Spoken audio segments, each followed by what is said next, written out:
3 vérités profondes que seuls les esprits les plus éveillés peuvent appréhender. Pour explorer ces vérités, il faut une âme résiliente et une foi inébranlable. La vie, c'est un apprentissage constant, une quête sans fin de compréhension. Encore loin de percer tous les mystères de notre existence dans ce monde, certains parmi nous se sont fixés l'ambitieux objectif de dévoiler les secrets de la vie. Ils aspirent à explorer toutes les facettes de l'expérience humaine, que ce soit sur Terre, dans le ciel, en enfer, ou l'au-delà. Les chercheurs spirituels dédient leur existence à la poursuite de réponses à des questions que beaucoup n'osent même pas poser. Inutile de se retirer dans un monastère, un temple, ou toute autre institution close pour entreprendre ce voyage. Nous avons plongé dans les enseignements des chercheurs spirituels pour découvrir les vérités majeures qu'ils ont dévoilées au fil de leur quête approfondie. Empruntons ensemble des raccourcis et explorons les 3 vérités les plus délicates et poignantes auxquelles les âmes spirituelles sont confrontées. Si tu n'es pas encore membre de notre communauté vibrante, n'hésite pas à t'abonner dès maintenant pour ne manquer aucune de nos découvertes fascinantes. Numéro 1, la vie, un éternel combat entre l'éthique et la tentation. Nous aimerions te partager des nouvelles plus encourageantes, mais la réalité pour toute personne spirituelle est que la vie est un champ de bataille constant entre les forces du bien et du mal. Chaque jour, nous prenons d'innombrables décisions, certaines si petites qu'elles passent souvent inaperçues. Cependant, ce sont ces milliers de choix apparemment insignifiants qui, du point de vue spirituel, façonnent notre destin et influent sur le karma qui nous attend à la croisée des chemins. Bien que la société moderne puisse délaisser les notions traditionnelles de diable, Satan, enfer, ou tentation démoniaque, la réalité demeure, des forces obscures nous guettent constamment, cherchant à nous entraîner vers leur côté sombre. Chaque décision quotidienne peut pencher en faveur du bien ou du mal, et c'est à nous de choisir si nous évoluons progressivement vers la bonté ou si nous cédons aux séductions de l'obscurité. Ce combat perpétuel ne connaît pas de répit, et nous sommes tous plongés au cœur de la bataille. Toutefois, il est essentiel de moderniser notre compréhension du bien et du mal, de la vertu et du péché. Aujourd'hui, la décence et la moralité continuent de jouer un rôle crucial, mais nous devons également considérer les transgressions contre l'environnement, la planète, l'avenir de nos enfants, et tous les êtres vivants vulnérables qui font partie de la création. Chacune de nos actions façonne notre parcours spirituel et éthique dans ce monde complexe. Numéro 2, la puissance créatrice de la foi dans la construction du monde.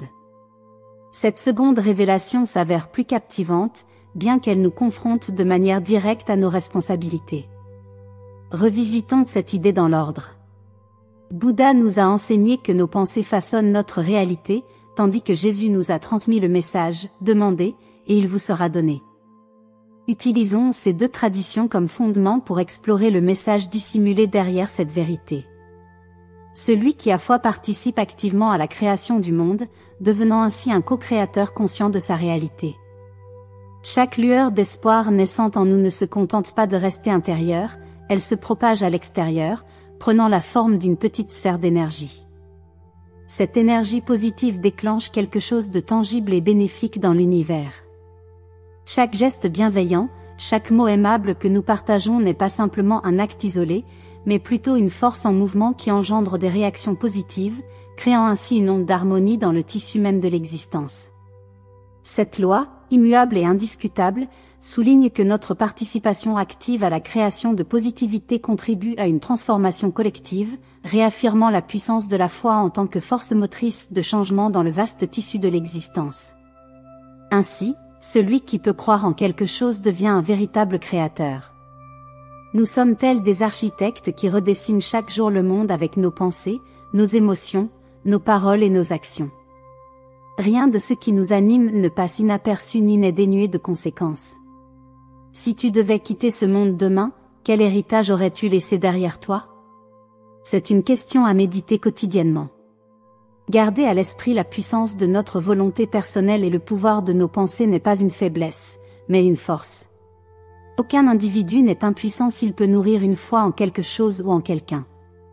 Numéro 3, les ravages invisibles de la pensée négative. La troisième grande vérité à laquelle les esprits spirituels sont confrontés réside dans les ravages souvent méconnus de la pensée négative. Bien que nous ayons effleuré le sujet des pensées et de leurs répercussions, la réalité brutale derrière cette prise de conscience est que se libérer des voix critiques dans notre esprit est tout sauf simple. Même les dévots, après des années de méditation solitaire et de silence, confessent la difficulté de maîtriser cet exercice. Cela requiert une volonté de fer et une discipline inébranlable pour commander à nos pensées de prendre la bonne direction. Il est impératif de s'entraîner à cette discipline, de préférence quotidiennement. Il est facile de se laisser submerger par des pensées négatives, dirigées aussi bien vers soi-même que vers les autres. Les jugements hâtifs sont une réaction rapide, mais le véritable secret d'une vie épanouissante réside dans la capacité à discerner le bien partout. La clé réside dans la prédominance de pensées et de sentiments positifs. Le processus commence par une simple pensée, le germe d'un changement profond. Il est impératif de reconnaître la puissance insidieuse de nos pensées, de s'immerger dans la pratique quotidienne de cultiver des pensées positives.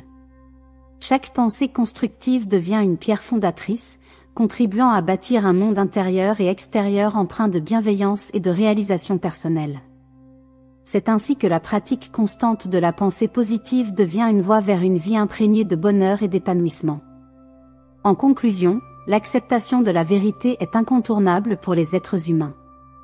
Cette citation, librement inspirée d'Ingeborg Bachmann, souligne avec pertinence que nous ne pouvons échapper à des connaissances parfois déconcertantes. Ce principe s'applique de manière encore plus marquée à notre vie spirituelle et à notre quête d'illumination. Celui qui explore en quête de réponses, qu'elles soient plaisantes ou non, s'engage dans une aventure complexe. Les trois vérités exposées aujourd'hui peuvent générer de la résistance, car affronter continuellement ses propres convictions n'est jamais une tâche appréciée. Éteindre les pensées négatives ne se résume pas à une action simple comme actionner un interrupteur. Néanmoins, la perspective offerte dans le deuxième point, celle selon laquelle nous sommes les créateurs de notre réalité, offre une lueur d'espoir, même si cette responsabilité peut paraître éreintante. Reconnaître que nos pensées et nos actions contribuent activement à façonner notre existence est à la fois un fardeau et une opportunité. C'est un appel à une conscience vigilante et à une transformation personnelle, avec la promesse d'une influence positive sur notre réalité. Ainsi, bien que le chemin puisse être ardu, la compréhension de notre pouvoir créatif peut être la clé pour surmonter les défis et façonner une vie plus épanouissante. Dans cette quête spirituelle, le service ultime que tu peux te rendre est de rester fidèle à toi-même, de cheminer aux côtés de la spiritualité que tu as choisie. Crois, apprends, grandis, et deviens la meilleure version de toi-même, jour après jour. À la fin de la vie, la valeur réside dans l'intensité de l'amour vécu et la force de la foi. Ces éléments sont le précieux billet pour un nouveau monde, une prochaine vie, ou peut-être même l'éternité. Merci infiniment et à bientôt.